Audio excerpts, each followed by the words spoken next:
నిర్వహిస్తుంటారు, పూజలు చేస్తూ ఉంటారు. అయితే ఈ నేపథ్యంలోనే పాప ఖచ్చితంగా ఈరోజు దొరుకుతుంది అని చెప్పేసి మరికొంతమంది చెప్తా ఉన్నారు. దీన్ని మరికొంతమంది తోసి పారేస్తున్నారు. అదేమీ కూడా కాదు, ఇవన్నీ కూడా నమ్మదు, మూఢనమ్మకాలు, ఇవి ఏమి కూడా జరగవు అని చెప్పేసి మరికొంతమంది తోసిపుస్తుంటే అక్కడ స్థానికులు మాత్రం ఈ విషయాన్ని చాలా గట్టిగా నమ్ముతూ ఉన్నారు, బలంగా నమ్ముతున్నారు. అయితే కొంతమంది పూజారులు కావచ్చు, మరికొంతమంది పండితులు, జ్యోతిష్యులు పాప పైన జ్యోతిష్యం చెప్తా ఉన్నారు. ఖచ్చితంగా పాప వస్తుంది, పాప క్షేమంగానే ఉంది, ఆ టైం వరకే పాప వస్తుంది. సో ఈరోజు అమావాస్య దొరికితే ఈరోజు దొరకాలి పాప, దొరకకపోతే అసలు మళ్ళీ దొరకదు పాప అని చెప్పేసి మరికొంతమంది చెప్తా ఉన్నారు. కానీ ఇవన్నీ కూడా మనం నమ్మొద్దు, ఇవన్నీ కూడా మూఢనమ్మకాలని ప్రేరేపించిన వాళ్ళం అవుతాం కాబట్టి సో వీటి మొత్తం కూడా మనం కొట్టిపారేయాలి. ఏదైతే పోలీస్ శాఖ నుండి, ప్రభుత్వం నుండి వచ్చేటువంటి ఏదైతే సమాచారం ఉంటుందో దాన్ని మాత్రమే మనం పరిగణలోకి తీసుకొని వాటిని మాత్రమే నమ్మాలి. మరి ఏ ఇతర విషయాలను కూడా మనం నమ్మొద్దు. ఈ క్షుద్ర పూజలు, చేతబడులు, నరబలులు, అర్ధరాత్రి చేతబడులు, ఇవన్నీ కూడా ట్రాష్, ఇవన్నీ కూడా ఏమి ఉండవు. కానీ కొంతమంది ఈ అమావాస్య వచ్చిందంటే క్షుద్ర పూజలు చేస్తారు. అయితే దానిలో భాగంగానే పాపని పక్క ప్లాన్తోనే ఒక వారం 10 రోజుల ముందు కిడ్నాప్ చేసారు. ఇదంతా కూడా ఒక కుట్రలో భాగమే, ఇది వెనకాల ఒక పెద్ద స్కెచ్ ఉందని చెప్పేసి మరికొంతమంది చెప్తా ఉన్నారు. సో మనం దీన్ని పక్కన పెట్టాలి, దీన్ని మనం నమ్మడానికి వీలేదు. సో నమ్మితే కూడా మనం మూఢనమ్మకాలని ప్రేరేపించినట్టు అవుతుంది. దాంతోపాటుగా ఎంతోమంది కూడా ప్యానిక్ అయ్యేటువంటి అవకాశం ఉంటుంది. అయితే ఈ విషయంలో, ఈ జాహ్నవి విషయంలో ముందుగా ఈరోజు మనకు 10వ రోజు హైలైట్స్ లాగా చూసుకుంటే ఈ అమావాస్య అనేది ఒక తెరపైకి వస్తూ ఉంది అటువంటి అంశం. అయితే ఇప్పుడు ఇంకొక విషయం తీసుకుంటే పోలీసులకి ఉన్నటువంటి ఏకైక ఆధారం కుక్క. అయితే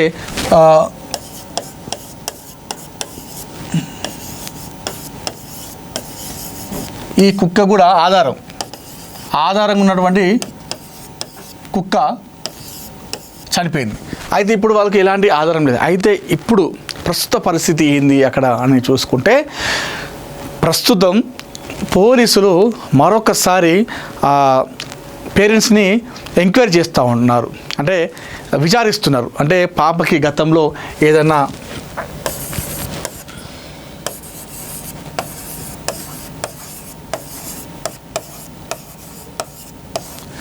ఎందుకంటే ఏకైక ఆధారం కుక్క చనిపోయింది. ఇప్పుడు ఎలాంటి ఆధారం లేదు.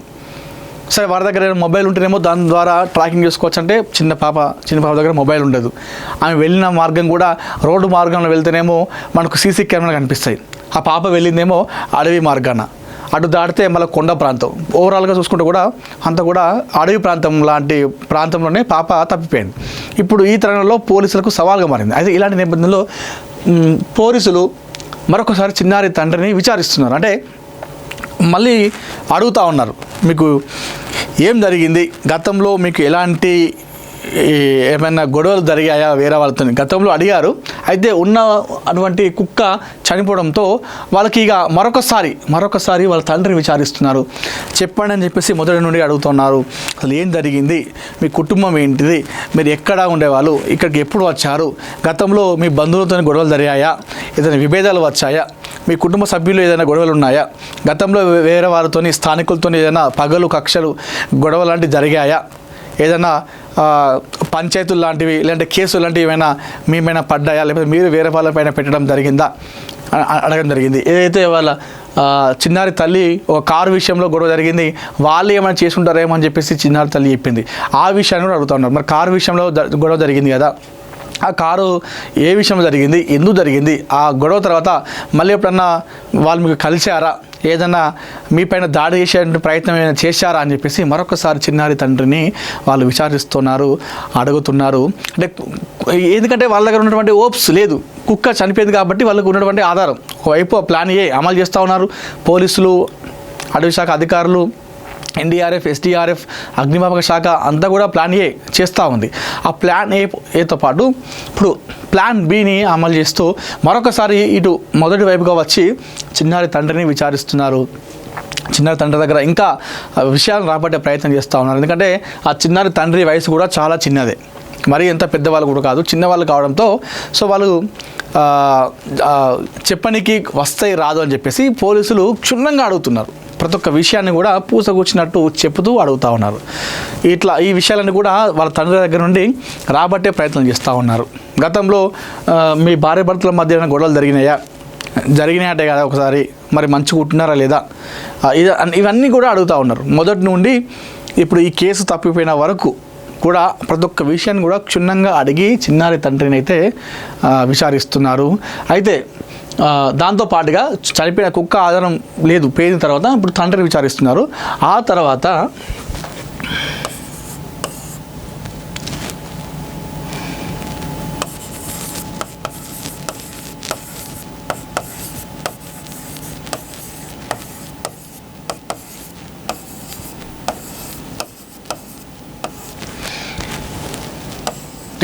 పోలీసులకి మరొక కీలకంగా ఉన్నటువంటి ఏదైనా ఉందంటే ఆధారం, అదొక చిన్నారిని చివరిసారిగా చూసిన వ్యక్తి.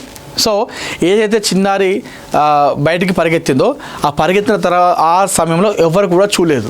అయితే చిన్నారి పరిగెత్తుకుని వెళ్ళి కొండ ప్రాంతంలోకి వెళ్ళిన తర్వాత ఒక అన్నోన్ పర్సన్, ఆ గ్రామానికి చెందినటువంటి ఒక వ్యక్తి, ఒక పెద్ద మనిషి, అతను ఆ పాపను ఆ కొండ ప్రాంతంలో చూసినట. అయితే చూసిన తర్వాత ఆ పాప అరే ఎందుకు ఈ పాప ఇంత దూరం ఒక్కతే వచ్చింది, ఎవరు కూడా లేరని చెప్పేసి ఈ చూసిన వ్యక్తి ఎవరైతే ఉన్నారో ఆ పాప దగ్గరికి వెళ్ళే ప్రయత్నం చేసినట. అయితే అప్పుడు ఆ పాప దగ్గర ఈ పెంపుడు కుక్క కూడా ఉన్నది. అయితే ఆ వ్యక్తి ఎవరైతే చూసిన వ్యక్తి ఉన్నారో పాప దగ్గరికి వెళ్తున్నప్పుడు ఆ వ్యక్తి పాప పైన దాడి చేయడానికి వస్తున్నాడేమో అని చెప్పేసి అనుకొని ఆ కుక్క అతనిని వెంబడించింది. అంటే గట్టిగా అరిచి గంభీరంగా చూస్తూ అతని పైకి వెళ్ళింది. అయితే కుక్క దాడి చేస్తుందేమో అన్నటువంటి భయంతో అక్కడ నుండి ఈ వ్యక్తి అక్కడ నుండి భయపడి వెళ్ళిపోయాడు. ఆ పాపని కూడా దగ్గరికి తీసుకురాలేదు, వెళ్ళిపోయాడు. అయితే వెళ్ళిపోయి అక్కడ ఉన్నటువంటి కొంతమంది చెప్పిండు, ఇక్కడ ఒక పాప ఉన్నది, నేను చూసిన ఒక్కతే ఉన్నది, మరి చిన్న పాప అని చెప్పి వెళ్ళే వరకు అక్కడ పాప లేదు, కుక్క లేదు. అంటే కేవలం 10-15 నిమిషాల గ్యాప్లోనే మరి ఏం జరిగింది అనేటువంటి అనుమానాలు వ్యక్తమవుతున్నాయి. 15 నిమిషాల పాప ఎక్కడికి వెళ్తుంది, ఎంత దూరం పరిగెత్తినా అక్కడ వెళ్ళదు, కిలోమీటర్ల మేరకు అయితే వెళ్ళదు. చిన్న పాప కాబట్టి, చిన్న కాళ్ళు కాబట్టి, అంత పెద్ద అడుగులు కూడా వేయదు కాబట్టి ఆ పరిసర ప్రాంతాలకు వెళ్ళాలి. మరి ఆ 15 నిమిషాల గ్యాప్లోనే ఏం జరిగిందన్న అనుమానాలు కూడా వ్యక్తమవుతున్నాయి. అయితే ఈ నేపథ్యంలో అటు కుక్క చనిపోయిన నేపథ్యంలో మరొకసారి ఇటు ప్లాన్ బితోని వస్తూ ఉన్నారు పోలీసులు. ఇటు చిన్నారి తండ్రి విచారిస్తున్నారు. దాంతోపాటుగా చిన్నారిని కొండ ప్రాంతంలో చివరిసారిగా చూసిన వ్యక్తిని కూడా మరొకసారి విచారిస్తున్నారు. ఆయన దగ్గర అడిగి అన్ని విషయాలు తెలుసుకుంటున్నారు. మీరు చిన్నారిని చూసినప్పుడు మీరు అక్కడ ఎందుకున్నారు, ఆ సమయంలో మీరు పాపను ఏ సమయంలో చూసిన తర్వాత మీరు పాపని పిలిచారా, దగ్గర వెళ్తున్నప్పుడు కుక్క నిజంగానే మీ మీదకి వచ్చిందా, ఆ తర్వాత మీరు అక్కడ నుండి ఏ టైంకి వెళ్ళిపోయారు, తర్వాత ఎంత సమయం గ్యాప్లో మీరు మళ్ళీ అక్కడికి వచ్చిన క్రమంలో ఎంత టైం అయ్యింది, ఆ టైం గ్యాప్లో పాపను మీరు వెతికే ప్రయత్నం చేసిరా, లేకపోతే అక్కడ పాపను చూసి లేకపోయేసరికి మళ్ళీ వెనక్కి వెళ్ళిపోయారా, ఇవన్నీ కూడా మళ్ళీ కూపీలాగే ప్రయత్నం చేస్తూ ఉన్నారు. ఎందుకంటే వాళ్ళకు లేదు ఆధారం, పోలీసు వాళ్ళకు ఉన్న ఆధారంతో మళ్ళొకసారి వాళ్ళు వెనక్కి వచ్చి ఇవన్నీ అడుగుతూ ఉన్నారు. చిన్నారి తండ్రితో పాటు చిన్నారిని చివరిసారిగా చూసిన వ్యక్తి, ఆ పెద్ద మనిషిని కూడా అడుగుతూ ఉన్నారు. పోలీసులు విచారిస్తున్నారు, కూపీలాగే ప్రయత్నం చేస్తూ ఉన్నారు. అయితే ఇంకొకటి చూసుకుంటే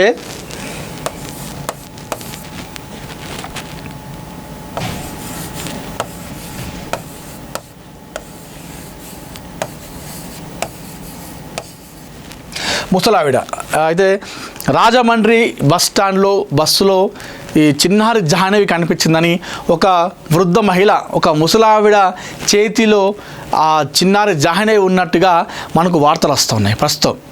మరి నిజంగానే ఎవరైతే ఒక యూట్యూబర్ వీడియో పెడితే ఆ యూట్యూబర్ కింద ఒకరు కామెంట్ చేయడం జరిగింది, నేను చిన్నారి జాహ్నవిని చూశాను, రాజమండ్రి దగ్గర ఒక ముసలావిడ, ఇద్దరు వృద్ధ దంపతులు చిన్నారి జాహ్నవిని ఎత్తుకొని వెళ్తున్నారు, ఆ దృశ్యాన్ని చూశానని చెప్పేసి ఒక యూట్యూబ్ కింద ఒక వ్యక్తి కామెంట్ చేయడం జరిగింది. అయితే ఈ నేపథ్యంలో కూడా ఆ రకంగా కూడా చాలామంది అనుమానం వ్యక్తం చేస్తున్నారు.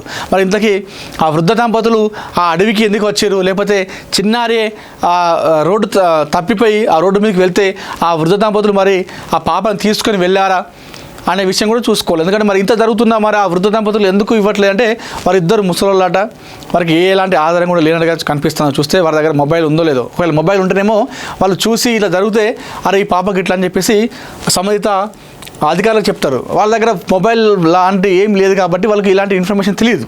ఒకవేళ లేదు నిజంగానే వాళ్ళు కావాల్సుకునే పాప తీసుకెళ్ళిరా అనే దానిపైన కూడా కొంతమంది అనుమానం వ్యక్తం చేస్తూ ఉన్నారు. ఏదైతే ముసలావిడి దగ్గర రాజమండ్రిలో కనిపించింది చిన్నారంటే మరి నిజమేనా, లేకపోతే జాహ్నవి, ఎందుకంటే చిన్నపిల్లలు కొంతమంది చూడడానికి ఒకేలాగా అనిపిస్తారు సేమ్, ఆ రకంగా ఏమన్నా అనుకున్నది అనే విషయం కూడా మనం చూసుకోవాలి. మరి నిజంగానే ఆ రాజమండ్రిలో చిన్నారి ఉందా, ఆ ముసలి దంపతులు వెతుకుంది చిన్నారి జాహ్నవినేనా, లేకపోతే ఎవరినో చూసి ఎవరో అనుకున్నారా అనేది కూడా మనం చూసుకోవాలి. సో ఇవన్నీ కూడా ప్రస్తుతం చక్కర్లు కొడుతూ ఉన్నాయి. పోలీసులు అయితే మొత్తానికైతే అటు ప్లాన్ ఏతో పాటు అటు సర్చింగ్ ప్లాన్ ఏలో గాలింపుతో పాటు ప్లాన్ బిలో ఇటు విచారణ చేపడుతున్నారు. ఇటు చిన్నారి తండ్రిని అదేవిధంగా చివరిసారి చూసిన వ్యక్తిది విచారిస్తున్నారు. వాళ్ళకు ఉన్నటువంటి ఏకైక ఆధారం కుక్క చనిపోయింది కాబట్టి మరొకసారి ఈ రకంగా వాళ్ళు వెనకకి వచ్చి మొదటి నుండి మరొకసారి ఆ విధంగా విచారిస్తున్నారు. క్షుణ్ణంగా ప్రతి విషయాన్ని కూడా గతంలో ఏమైతే అడిగిరో మరొకసారి అన్నీ కూడా కూపిలాగే ప్రయత్నం చేస్తూ ఉన్నారు. సో ఏలాగైనా సరే ఆ పాప చిన్నారి క్షేమంగా రావాలన్నటువంటి ఉద్దేశంతో పోలీసులు అధికారులు అయితే ఇక్కడ తీవ్రంగా కష్టిస్తున్నారు. మరి ముసలావిడ అంటున్నారు ఆ చివరిసారిగా చూసిన వ్యక్తిని విచారిస్తున్నట్టున్నారు, చిన్నారి తండ్రిని విచారిస్తున్నారని చెప్పేసి అంటున్నారు. మరోవైపు అమావాస్య పాప దొరికితే ఈ రోజు దొరకాలి, లేదంటే దొరకదు అని చెప్పేసి మరికొంతమంది చెప్పేసి చెప్తున్నారు. ఎంతమంది ఎన్ని రకాలుగా ఎన్ని మాట్లాడినప్పటికీ కూడా మనం అందరం కోరుకున్నది 2 తెలుగు రాష్ట్రాల ప్రజలు ఆ కన్న తల్లిదండ్రులు అయితే ఏ విధంగా అయితే ఎదురు చూస్తున్నారు పాప కోసం, 2 తెలుగు రాష్ట్రాల ప్రజలందరూ కూడా ఆ చిన్నారి జాహ్నవి కోసం ఎదురు చూస్తున్నారు. ఆ పాప క్షేమంగా సురక్షితంగా ఇంటికి రావాలి, ఎప్పటిలాగా ఇంటి దగ్గర ఆడుకోవాలి, అమ్మ ఒడిలో కూర్చొని ముచ్చట్లు పెట్టాలి, నాన్నతో కలిసి బండిపైన కూర్చొని షికారుకి వెళ్ళాలని చెప్పేసి మనం అందరం కూడా మనస్ఫూర్తిగా ముక్త కంఠంతో కోరుకుందాం. సో కమ్ బ్యాక్ సూన్ చిన్నారి జాహ్నవి.